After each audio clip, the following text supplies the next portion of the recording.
अस्सलाम वालेकुम। प्रोग्राम फ़र्द जुर्म के साथ मैं हूं आपका मेज़बान फ़ियास मलिक। नाज़रीन, फ़र्द जुर्म की टीम इस वक्त मौजूद है खानेवाल के नवाही इलाका छप कला में, जहां पर गुज़श्ता साल एक खातून की जली हुई लाश मिली थी।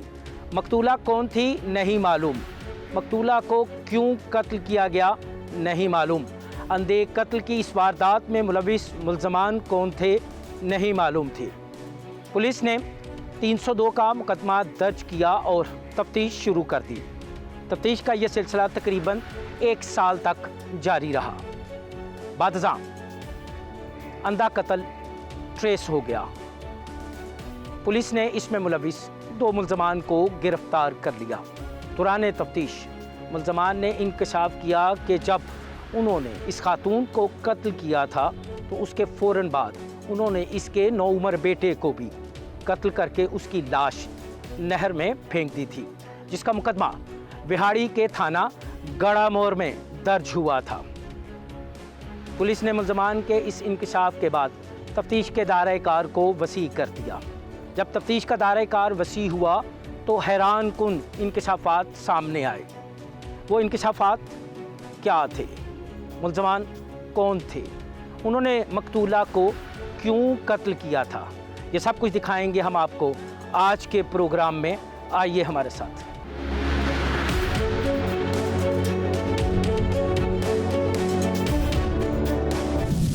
हम आ गए हैं थाना छप कला में, जहां हम SHO छप कला से पूछेंगे अंधे कत्ल की इस वारदात के हवाले से। हम उनसे पूछेंगे कि मकतूलीन कौन थे, किन पहलुओं पर पुलिस ने तफ्तीश की तो ये केस सुलझा और इसमें मुलविस मुल्ज़मान आए कानून की गिरफ्त में। ये सब कुछ पूछेंगे हम उनसे। आइए हमारे साथ। यहाँ हमें ज्वाइन कर रहे हैं SHO छप कला अब्दुल रहमान। तो हम उनसे पूछेंगे अंधे कत्ल की इस वारदात को उन्होंने कैसे ट्रेस किया। अब्दुल रहमान, बहुत शुक्रिया, आपने अपना कीमती टाइम दिया। वारदात हो गई 302 की, खातून थी मकतूला, फिर पता चलता है कि मकतूला के साथ उसके नौज़ायदा बच्चे को भी कत्ल किया गया। किस तरह ट्रेस किया आपने अंधे कत्ल की इस वारदात को, क्या वक़ुआ है, मकतूलीन कौन थे? जहाँ तक इस वक़ुए का ताल्लुक़ है, ये तकरीबन 1 साल पुराना वक़ुआ है। यहाँ मुकामी पुलिस को इतला मिली कि एक नौजवान लड़की है और जिसकी उम्र तकरीबन 30 से 32 साल है, उसकी डेड बॉडी मौजूद है, जिसका गला भी कटा हुआ है और उसके साथ एक पेट्रोल की बोतल भी मौजूद है, जो कि उस पेट्रोल को उस औरत के ऊपर छिड़क कर उसको आग भी लगाएगी ताकि उसकी लाश जल जाए। लेकिन खुशकिस्मती से वहाँ पर जो मकामी लोग थे वो पहुँच आए और उन्होंने आग बुझा ली। आग से उसका काफ़ी जिस्म जल गया, बाल जल गए, लेकिन उसकी बचत हो गई। इसके मुताल्लिक़ एक 302 का FIR दर्ज हुई और इसमें सबसे पहले जो पुलिस के लिए सबसे मुश्किल मरहला था वो ये था कि इस लड़की की शिनाख्त कैसे की जाए। जब तक ये पता ना चले ये लड़की कौन है तो फिर कैसे पता चलेगा कि मुल्ज़मान कौन है। तो तकरीबन 1 साल तक तो ये ट्राई की गई कि इस लड़की को तलाश किया जा सके कि ये कौन है और इसको क्यों कत्ल किया गया। अच्छा अब्दुल रहमान, ये वक़ुआ 1 साल पुराना था, क्या था, किस तरह था, ये ज़रा बताया। ये वक़ुआ 1 साल पुराना ही है और ये तकरीबन पिछले साल 7वें माह का वक़ुआ है और 7वें माह में जब पुलिस को इतला मिली और FIR दर्ज की गई, तब से हम इसको तलाश में लगे हुए थे, लेकिन हम तलाश ना कर सके। तो अब रिसेंटली ही अल्लाह के करम से हम इसको मुख्तलिफ़ अजला से चेक किया हमने कि किस थाने में कोई ऐसी रिपोर्ट दर्ज हुई हो जहाँ पर ये मेंशन किया गया हो कि हमारे इलाके की कोई ख़वातीन, कोई औरत जो नौजवान हो जिसकी 30 से 32 साल एज हो और उसकी अभी तक गुम हो, ना मिली हो, तलाश। अच्छा, पहले आपको मकतूला की लाश मिली? पहले मकतूला की लाश। फिर बच्चे की लाश कितने अरसे बाद मिली? बच्चे की लाश का अब जब ये हमने मुल्ज़मान को पकड़ा है, मुल्ज़मान को इंटेरोगेट किया है, तो उन्होंने ये बताया है कि हमने जब इस औरत को मर्डर किया था तो इसके साथ जो बच्चा था, 4 साल का बच्चा था, हमने उसको नहर में फेंक दिया था और उसी ही दिन बच्चे की उम्र कितनी थी? 4 साल। 4 साल। उससे वेरी नेक्स्ट डे को उस बच्चे की उम्र पिछले साल ही 2023 में ही थाना गड़ा मोड़ है साथ बिहाड़ी का, वहाँ डेड बॉडी मिली थी और वहाँ उसके मुतालिक कार्रवाई भी हुई थी। वो भी सेम ही ऐसे ही सिचुएशन थी जैसे इस डेड बॉडी के मुतालिक थी। उनको भी ये पता नहीं था कि ये बच्चा किसने मारा और क्यों बच्चे को मार कर उन्होंने नहर में फेंक दिया। अच्छा, फिर उसके बाद आपने तफ्तीश का दायरा कार वसी किया? हाँ, तफ्तीश का दायरा कार वसी किया। इसके मुतालिक जितने ज़रूरी लवाज़मात थे वो पूरे किए और बाद में मुल्ज़मान को जुडिशल करवा दिया। और इसमें जब हमने मुल्ज़मान को पकड़ा और उनकी इंटेरोगेशन की तो उन्होंने हमें ये सारा वकूआ क्लियर और सच सच बता दिया कि ये कैसे वकूआ हुआ। मकतूला का नाम क्या था, ये कहाँ की रहने वाली थी और उसके बेटे का क्या नाम था? मकतूला का नाम मुमताज़ बीबी था। ये साथ ही एक ज़िला है हमारा ज़िला लोधरा, वहाँ की एक तहसील है दुनियापुर, वहाँ के ये रिहायशी थे और वहीं से ही इस लड़की को यहाँ लाया गया और उसको यहाँ मर्डर किया गया। इसके बेटे का क्या नाम था? इसके बेटे का नाम अली शेर था जिसकी उम्र 4 साल बताई। 4 साल। अच्छा, जब आपने मुल्ज़मान को गिरफ़्तार किया तो उन्होंने दौरान तफ्तीश क्या इंकशाफात किए? जब हमने मुल्ज़मान को पकड़ा तो उन्होंने जब इंटेरोगेशन की गई तो उन्होंने हमें ये सारा वकूआ बतलाया इसके मतलब कि हमने इस औरत को क्यों यहाँ लाए थे और क्यों मर्डर किया, इसकी सारी तफसीलात उन्होंने हमें बड़ी वाज़ेह अंदाज में बतला दी। मुल्ज़मान की तादाद कितनी है? इसमें 2 मुल्ज़मान थे। एक तो मेन मुल्ज़िम जो उसका हस्बैंड ही था और साथ उसके एक दोस्त आया था जिसने उसकी सारे वकूए में मामलत की। अच्छा, गिरफ़्तार मुल्ज़मान ने दौरान तफ्तीश आपको वजूहात भी बताई, तो कौन सी ऐसी वजूहात थी जो कि कत्ल का सबब बनी? हाँ, बेसिकली इसने पसंद की शादी की थी और ये शादी इनकी तकरीबन 4-5 साल पहले हो गई थी। बाद में इनके फैमिली क्लैशेस बने। जो असल मकतूल है ये ऑलरेडी भी शादीशुदा था और इसकी जो पहले वाली बीवी थी उसका जो ख़ानदान था वो कहता था कि आप जब मैंने आपसे शादी की है तो आप इसको तलाक दे दो। इससे इनके दरमियान में क्लैशेस हुए, फिर इन्होंने इस लड़की को वापस कर दिया। बाद में इसने फिर वापस तो कर दिया लेकिन इसे तलाक नहीं दी थी। बाद में तकरीबन 1.5 साल गुजरने के बाद फिर इसने लड़की को अपने पास ले आया और फिर इसने मुख्तलिफ जगहों के ऊपर रखा। कभी इसको किराए का मकान ले देता, कभी इसको किसी डेरे पर रखता, कभी किसी दोस्त के यहाँ रखता। तो इसी तरह इसने यहाँ छब का एक मकामी एरिया है वहाँ पर इसने रखा हुआ था। तो इतने साल गुजरने के बावजूद इनमें से एक बच्चा भी पैदा हो गया। अब जो लड़की थी वो कहती थी कि जब मैंने आपसे शादी भी पसंद की है और हमें 4 साल भी हो गए हैं, 4-5 साल हो गए हैं और हमें अल्लाह पाक ने एक खूबसूरत बच्चा भी अता किया है, तो अब मुझे अपने घर ले जाओ, मैं आपकी बीवी हूँ, मैं कितना अरसा बाहर रहूँगी। अच्छा, तफ्तीश कब तक मुकम्मल हो जाएगी और क्या समझते हैं कि मुल्ज़मान को उनके किए की सज़ा मिलेगी? तफ्तीश हमारी तकरीबन मुकम्मल हो चुकी है। चालान भी हम अदालत में भिजवा चुके हैं। अब इसमें ट्रायल का मरहला बाकी है और इंशाल्लाह उनको उनके किए की पूरी सज़ा मिलेगी। बात सुनिए आपने SHO छपकलां अब्दुल रहमान की। उनका कहना है कि मुल्ज़मान से तफ्तीश का अमल मुकम्मल हो चुका है और तफ्तीश में कोई ऐसा सुकम नहीं छोड़ा गया जिसका मुल्ज़मान फ़ायदा उठा सकें। मुल्ज़मान को उनके किए की सज़ा ज़रूर मिलेगी। यहाँ से हम चलते हैं मकतूला मुमताज़ बीबी के वर्सा की जानिब और उनसे पूछते हैं वो क्या कहते हैं। आइए उन्हीं की ज़ुबानी सुनते हैं। मेरे साथ मौजूद है मकतूला मुमताज़ बीबी की वालदा बशीरा बीबी। हम उनसे पूछेंगे जुल्म की इस दास्तान के बारे में, पूछेंगे कि उनकी बेटी को क्यों कत्ल किया गया और क्या वो पुलिस की तफ्तीश से मुतमिन है। बहुत अफसोसनाक वाक़या है। अल्लाह ताला आपको सब्र जमील अता फरमाए। क्या कहेंगी इस वाक़े के बारे में? मेरी बच्ची है, उनको गवाह करके गन गया है, 4 सालों को थी गए। जिम्मेदार को लोगों को मैं बनिया में उनको आदिया में भाई मारी बच्ची को मुड़ा दो इधर कोले उन्हें कोई कुरान चाह देना है। अल्लाह बेहतर आधे कुरान चाह दीते सी माई तेरी बच्ची ये कोल कह नहीं होर पासे लब मैं आदे में होर पासे मैं नहीं लभदी बच्ची मेरी ही कोल है। कितना चिर पहले ताड़ी कुड़ी जेरी सी अगवा हुई सी? कितने साल पहले? 4 साल पहले? 4 अच्छा। हाँ 4 साल का वाक़या। अच्छा, फिर वाती में लभदे रह गए ना लभी। जेड़ा मम्मा सह ने ये मेरे को रिपोर्ट थोड़ी बात ही कितों देंदा है। आधा आज ओदा बच्चा होए किसी ने मैंने खबर दी है, आज उन्होंने खुशी की है, आज इत्थे मिली है। मैं दे मेरे को बेटी मिला चा। अच्छा, ताड़ी बेटी ने अपनी मर्जी ना ब्याह कर लिया? दुहां दी मर्जी हो सी। दुहां दी मर्जी ना ब्याह? चोरी कीते बेटी चोरी अस हाथ नाल नहीं कीता। ठीक। हाँ उन्हें चोरी बाहर की। ताड़े किन्ने बच्चे ने? मेरे 5 बच्चे हैं। 5 बच्चे। किन्नियां बेटियां ते किन्ने बेटे ने? 2 बेटियां 3 बेटे। अच्छा अच्छा। वो बड़ी बेटी है। सब तो बड़ी सी? सब तो बड़ी सी।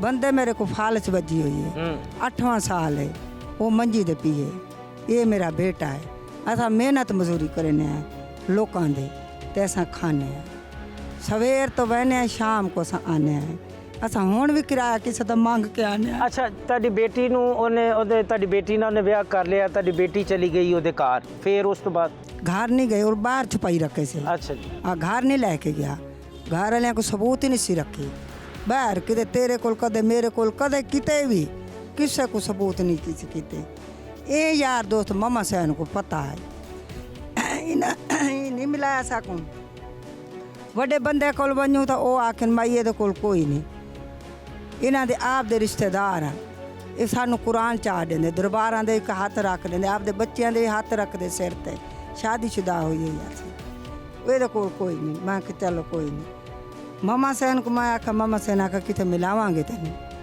मैं क्या अच्छा बात ममा सैन को बंदे पकड़ा उन्हें तो ही मन गया मान के तो दोबारा वत मुकर गया मान के ना भाई उस कोल बेटी है मेरे दोस्त कोल ते मत मुकर गया।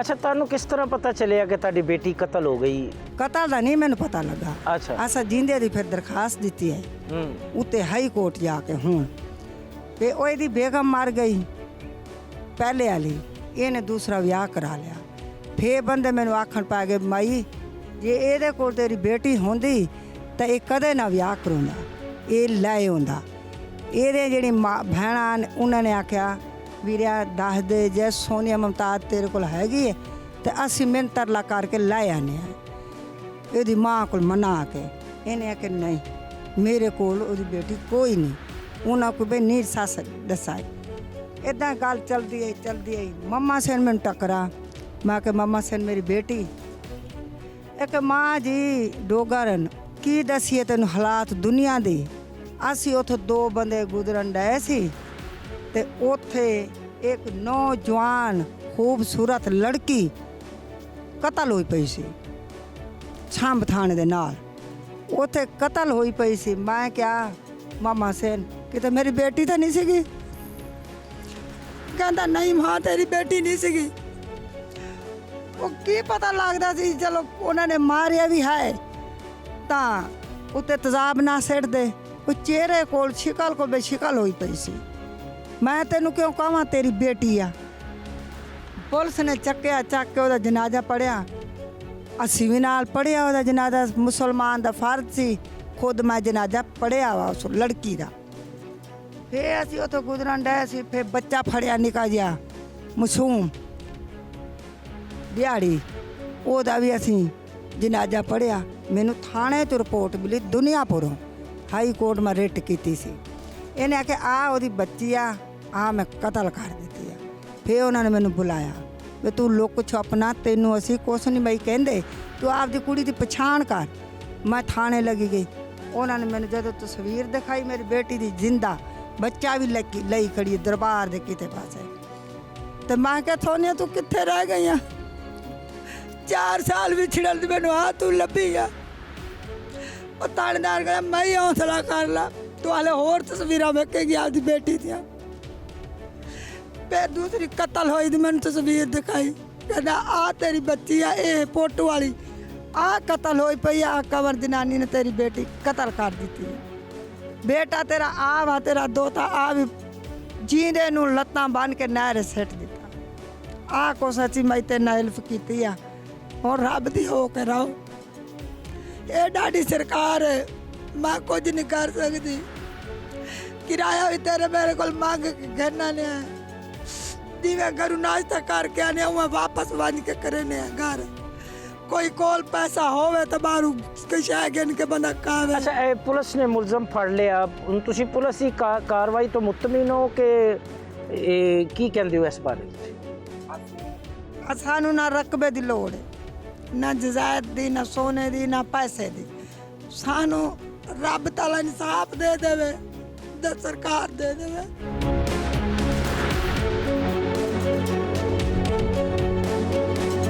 एक माँ की ये पुकार है कोई चीज़ नहीं चाहिए कोई पैसा नहीं चाहिए कोई खून बहा नहीं चाहिए सिर्फ इंसाफ चाहिए। कत्ल की इस वारदात में मुलविस मुल्ज़मान को करार वाकई सज़ा देने का मुतालबा है। अपील है अरबाब इख्तियार के बारे में। ये थी मकतूला की वालदा बशीरा बीबी। मेरे साथ मकतूला के भाई तारिक मौजूद हैं, हम उनसे बात करते हैं वो क्या कहते हैं इस बारे में। आइए उन्हीं से पूछते हैं। तारिक, क्या वाक़या हो गया, किस तरह हो गया, क्या पुलिस ने आपकी बर वक्त मदद की?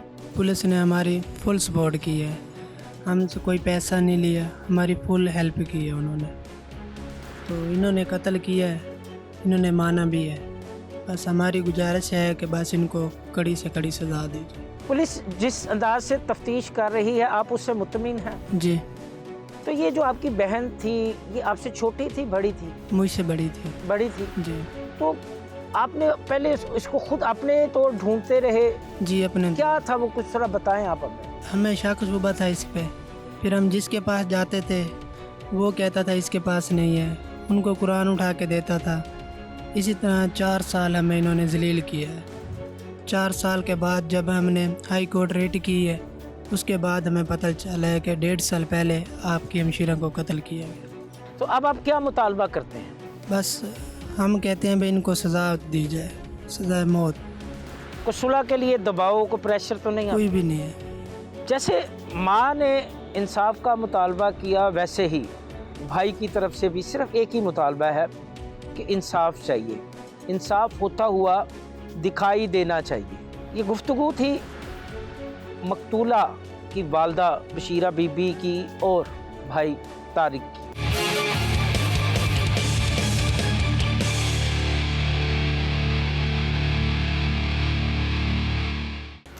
ख़वातीन को तशद्दुद का निशाना बनाना, मामूली झगड़ों पर उन्हें कत्ल कर देना, ऐसे वाक़यात मतवातर से सामने आ रहे हैं। कानून इस बारे में क्या कहता है और ऐसे वाक़यात की रोकथाम के लिए मुआशरा अपना क्या किरदार अदा कर सकता है, इस बारे में हम बात करेंगे advocate supreme court Naveed Anayat Malik से। मलिक साहब, बहुत शुक्रिया, आपने अपना कीमती टाइम दिया। मलिक साहब, क्या वजह है ख़वातीन को सॉफ्ट टारगेट समझा जाता है, जिनसे तशद्दुद का निशाना के बाद कत्ल कर देना, घरेलू झगड़ों पर कत्ल कर देना, ऐसे वाक़यात जो हैं वो एक तसलसल से सामने आ रहे हैं। कानून क्या कहता है इस बारे में? देखें जी, हमारे यहाँ ये अपना जो ख़वातीन हैं उनको वल्नरेबल समझा जाता है, इस लिहाज से कि कमज़ोर एक तसव्वुर किया जाता है। तो जो डोमेस्टिक वायलेंस है बेसिकली, जो जिसमें कि मारपीट होती है, कोई क्रोसिव सब्सटेंस जो है वो फेंक के उनको इंजर्ड कर दिया जाता है, या दूसरे जो सेक्सुअल वायलेंसेस होती हैं और उनके जो मर्ज़ी के ख़िलाफ़ उनकी शादियां कर दी जाती हैं, या इस तरह के जो दूसरे टॉर्चर्स, उनको मेंटली टॉर्चर किया जाता है। और ये भी एक ऑफेंस है, खा उसका खामद करे, को उसका भाई करे, इवन कोई भी अगर कोई शख्स वायलेट करता है उसके बेसिक राइट्स को या ऑफेंस करता है, तो वो रिलेशनशिप उस ऑफेंस को नहीं रोकती। ऑफेंस जो है वो रिश्तों की बुनियाद पे नहीं रुकता। ऑफेंस कोई भी रिश्ता करे, खा उसका खामद हो, उसके ख़िलाफ़ FIR कट सकती है, लेकिन शर्त ये है कि ऑफेंस कॉग्निजेबल हो। अच्छा मलिक साहब, जैसे कि मैंने आगाज़ में भी आपसे कहा कि ऐसे वाक़यात में अब ख़वातीन को पहले तशद्दुद किया जाता था, लेकिन अब उनका मर्डर कर दिया जाता है। क्या समझते हैं, क्यों ऐसे वाक़यात में इजाफा हो रहा है? ये देखें जी, मैं समझता हूँ कि ये अगर तो कोई ख़ातून अकेली है और उसके साथ कोई उन्होंने अननेचुरल ऑफेंस कर दिया है, कोई उसके साथ उसको रेप कमिट किया है, तो वो एक एविडेंस जो है वो उसको एलिमिनेट करने के लिए, क्योंकि she is the best evidence, अगर वो ख़ातून विक्टिम है और वो ज़िंदा बच जाती है, तो वो तो अपना जो उसका जुर्म करने वाला है, the person who is the perpetrator of the crime, उसको तो वो शनाख्त करती है, और वो सबसे स्ट्रॉन्ग एविडेंस है। हमारे लॉ के अंदर जो आर्टिकल 17 है कानून शहादत ऑर्डर का, वो ये कहता है कि ऐसे ऑफेंसेस में एक सिंगल एविडेंस की बुनियाद पे भी सज़ा दी जा सकती है। तो विक्टिम से बढ़कर या इंजर्ड से बढ़कर और कोई विटनेस नहीं हो सकता।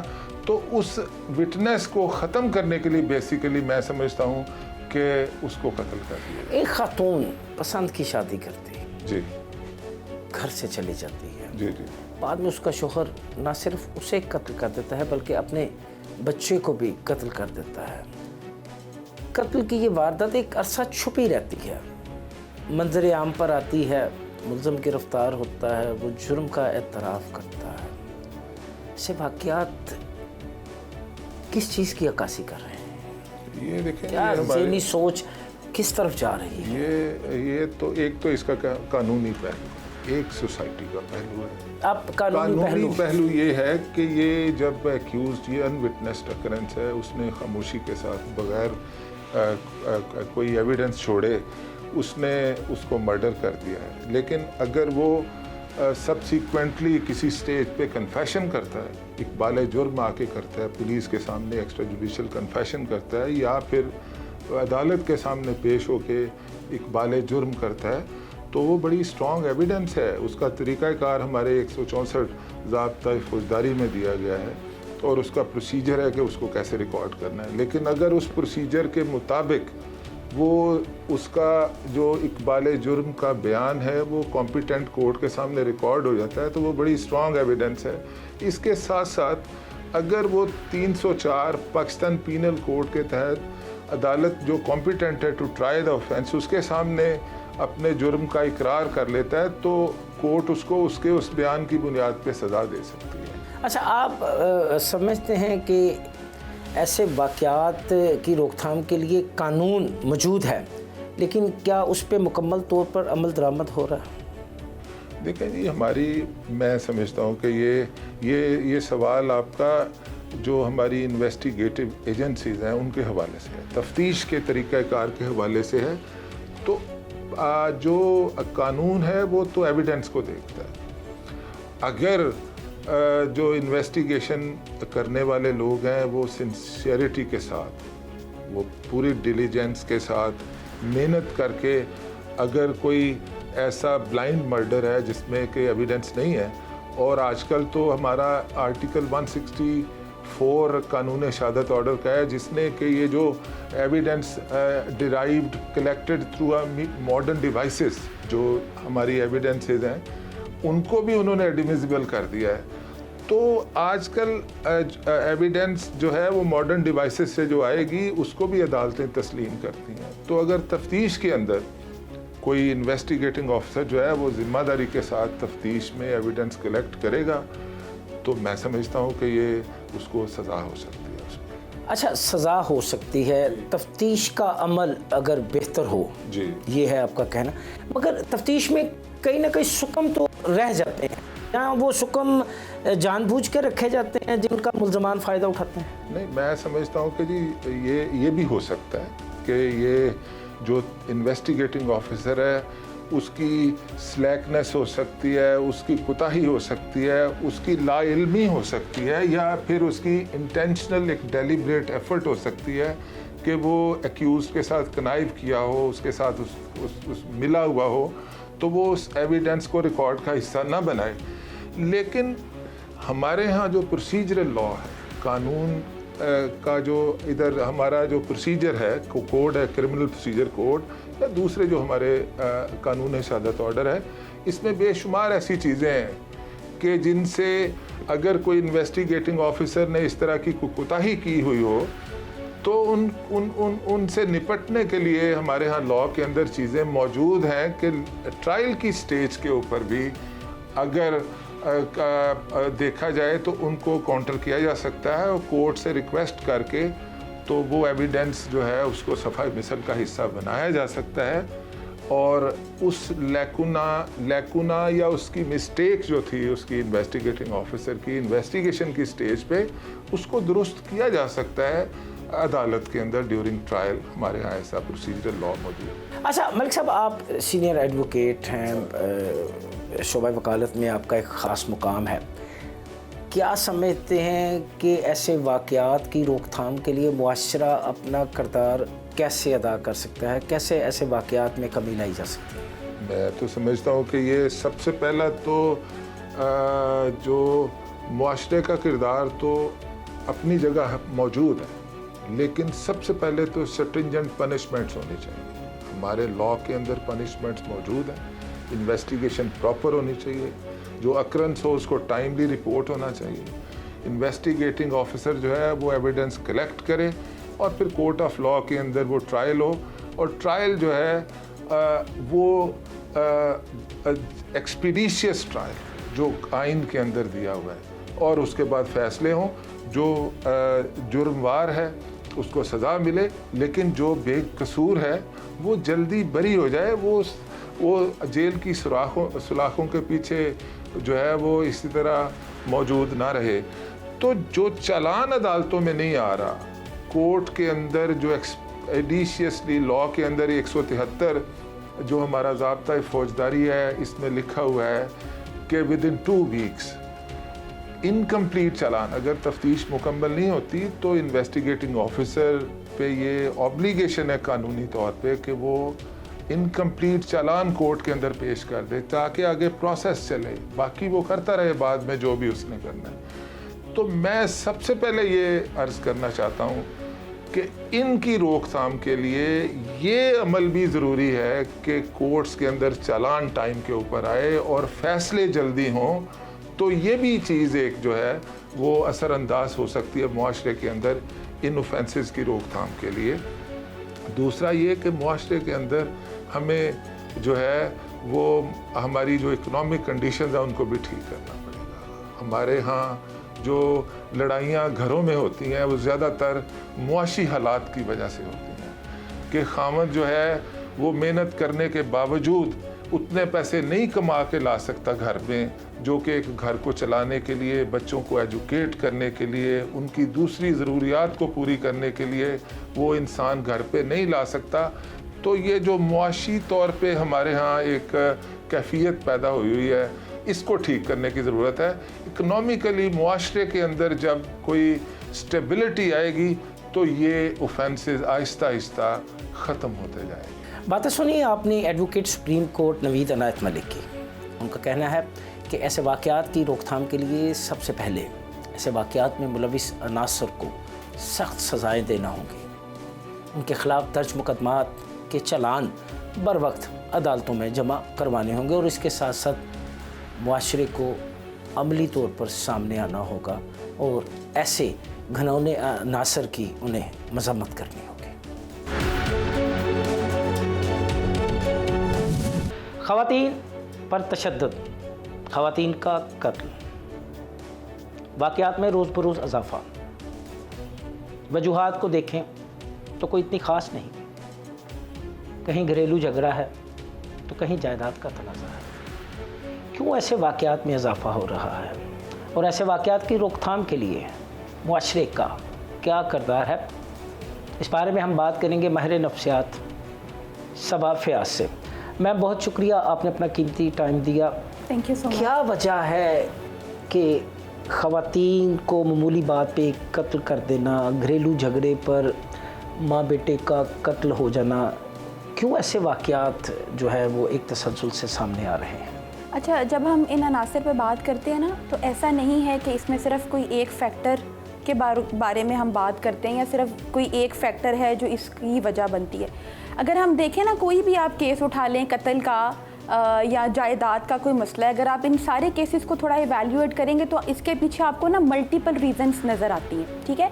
और उसमें कुछ हमारे पास आप कह लें कि नफ्सियाती मसाइल भी हैं, कुछ सोशल फैक्टर्स हैं, कुछ कल्चरल फैक्टर्स हैं, कुछ अगर मैं ये बात करूं कि अनफॉर्चुनेटली हमारे मुल्क में, पाकिस्तान में, औरतों के पास जो हकूक़ हैं वो उसमें आप कह लें कि उसमें कमी है, उनको उस तरह से हकूक़ नहीं मिलते हैं। हमारा जो लॉ है वो उतनी उसमें उतनी कैपेसिटीज़ हमें या उतनी स्ट्रेंथ देखने को नहीं मिलती। तो बहुत सारे फैक्टर्स हैं जो मिल के इस चीज़ को लीड करते हैं कि औरतों पे फिर फर्दर जो है वो तशद्दुद की तरफ जाते हैं, या आप कह लें कि किसी भी एक अनासर की वजह से जो एंडिंग रिज़ल्ट है वो ये है कि उनको कत्लो गारत करके ख़त्म करने की तरफ जो है वो सोसाइटी मूव इन होती है कि इस चीज़ को ख़त्म ही कर दिया जाए। और आप ये समझें कि इतना कोई इस चीज़ को आम एक कॉमन समझ लिया गया है ना कि जड़ को, जैसे हम कहते हैं कि हमने एक जड़ ख़त्म करनी है, तो ये वाला जो एक जहनियत है कि कत्ल कर दो, मार दो, इसका मतलब है कि वो ख़त्म हो जाएगी, वो बात ख़त्म हो जाएगी। जबकि ये रूट यहाँ से शुरू हो रही है, वो जो पौधा है ना वो यहाँ से दोबारा से रीग्रो करता है।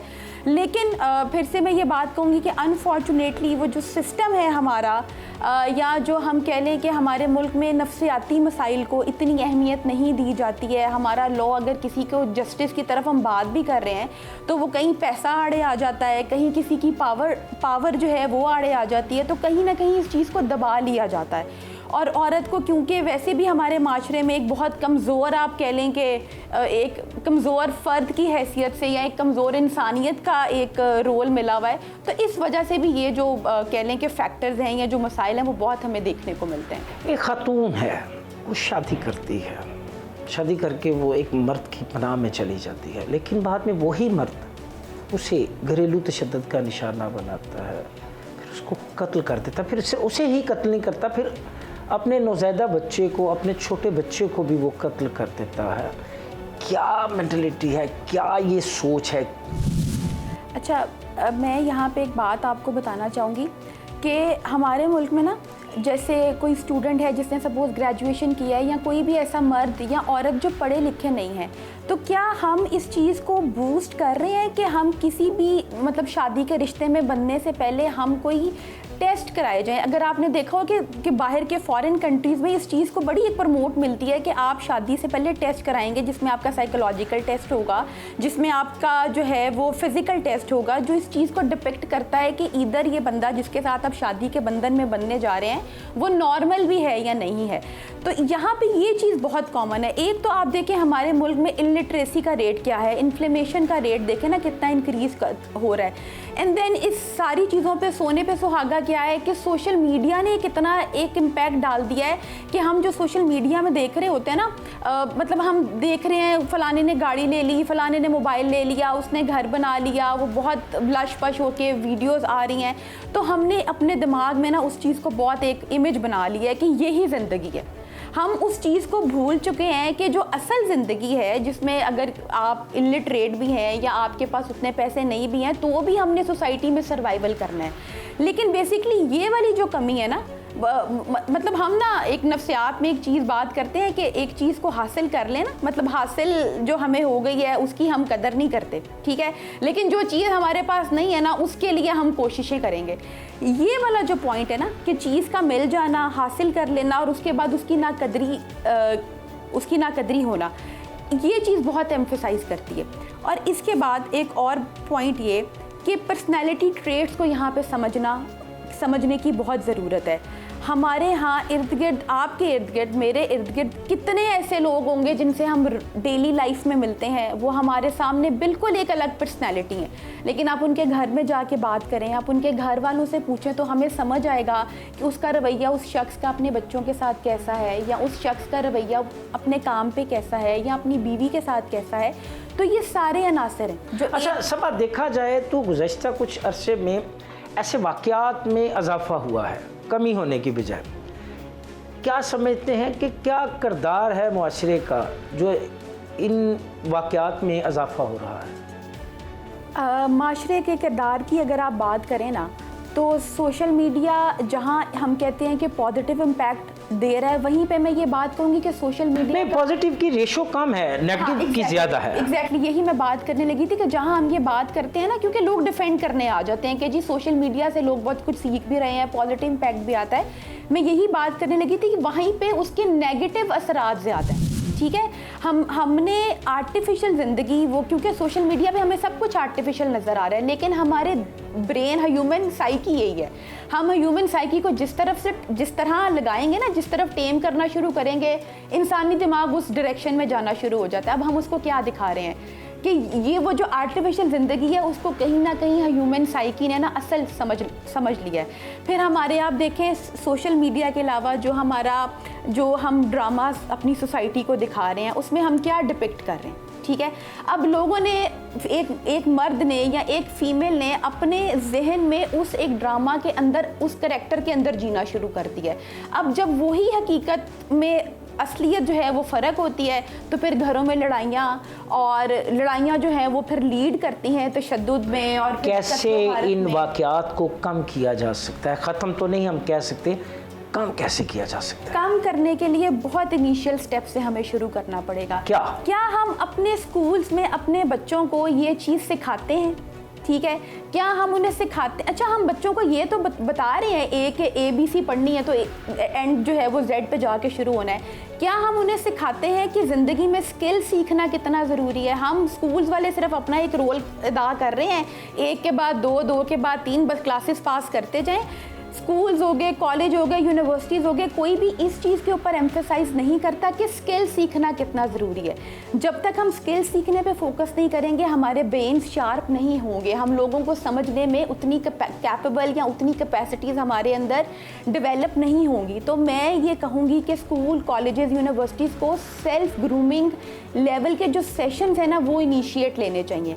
और ये सेशन सिर्फ यूनिवर्सिटीज़ की हदूद तक नहीं होने चाहिए, आप छोटे लेवल से शुरू करें, आप NGOs को इन्वॉल्व करें, आप ऐसी ऑर्गेनाइजेशन जैसे हमारे पास वो एक ऑर्गेनाइजेशन है जो सिर्फ ख़वातीन के लिए काम करती हैं, आप उन ऑर्गेनाइजेशंस के साथ इन्वॉल्व और उनको बताएं कि वो डोर टू डोर जाके जो कंपेन्स करते हैं उसमें औरतों को ये सिखाएं कि उनके लिए सेल्फ ग्रूमिंग, सेल्फ अंडरस्टैंडिंग, अपनी ज़ात को समझना, अपनी सेल्फ इस्टीम को समझना कितना ज़रूरी है। और वो इन अनासर को भी देखें कि अगर हमारी सराउंडिंग में कुछ वियर्ड हो रहा है, हमारा जो हस्बैंड है, जो पार्टनर है या जो ससुराल वाले हैं, अगर उनके रवैये कुछ वियर्ड हैं तो वो कुछ इंडिकेट करते हैं। हमारे यहाँ बच्चियों का क्या है, अच्छा कोई बात नहीं, आज लड़ाई हुई कल मना लिया, कोई बात नहीं।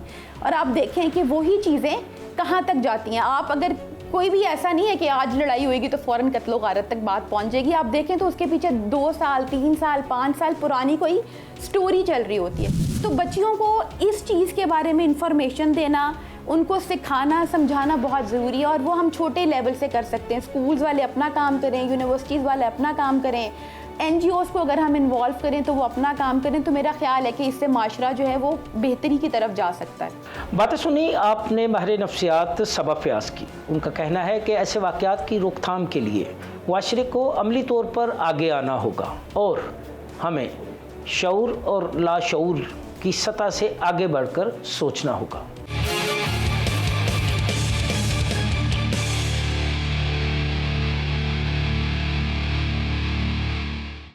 खानेवाल के नवाही इलाका छपकला में खातून का अंधा कत्ल ना सिर्फ पुलिस ने 1 साल में ट्रेस कर लिया बल्कि खातून के कत्ल के साथ साथ उसके 9 उम्र बेटे का कत्ल भी पुलिस ने ट्रेस किया। कातिल को और नहीं, मकतूला का शोहर और उसका करीबी अजीज़ था। इस केस की तफ्तीश किन किन मराहिल से गुजरी और ऐसे वाक़यात माशरे में एक तसलसल के साथ क्यों पेश आ रहे हैं, इन सवालात के जवाबात के लिए हमें ज्वाइन किया है DPO खानेवाल इस्माइल खाड़क ने। इस्माइल, बहुत शुक्रिया, आपने अपना कीमती टाइम दिया।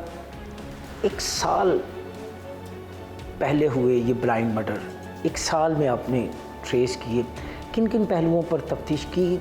ऐसे केस तो अमूमन अदम पता हो जाते हैं कुछ वक्त गुजरने के बाद, इस केस में ऐसी क्या बात थी कि इसको ट्रेस किया गया? बहुत शुक्रिया फयाज साहब, आप इतने अहम एक पहलू है हमारे माशरे का कि अपनों का हाथों अपनों का नुकसान, उसको कवर कर रहे हैं और स्पेशली खानेवाल में।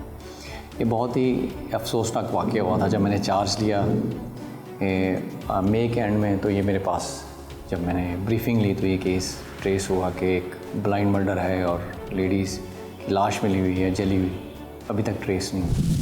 उस पर स्पेशल टीम बनाई मैंने, उसमें CA के ऑफिसर लगाए और उसमें हमारे होमिसाइड के ऑफिसर लगाए, लेडी ऑफिसर्स भी लगाए। उन्होंने इसमें बहुत ज़्यादा एफ़र्ट की, इसमें दर्जनों लोग गवाहों को बयानात लिए, चेक किया और उनके करीबी रिलेटिव्स को भी सॉर्ट आउट किया, उसकी इन्वेस्टिगेशन की, इंटरोगेशन की। तो अल्हम्दुलिल्लाह उनकी 2-2.5 महीने की एफ़र्ट के बाद हम इस जो कातिल है ये ट्रेस हुआ कि कत्ल जो है मुमताज़ माई का उसके हस्बैंड ने किया था, कमर ने कमर ने उसके साथ भाग के शादी की थी माई के साथ, मुमताज़ माई ने उसके साथ, और वो उसके साथ रहना नहीं चाहती थी। वो कहती थी कि मुझे पूरा घर दें और इस्टेब्लिश करें।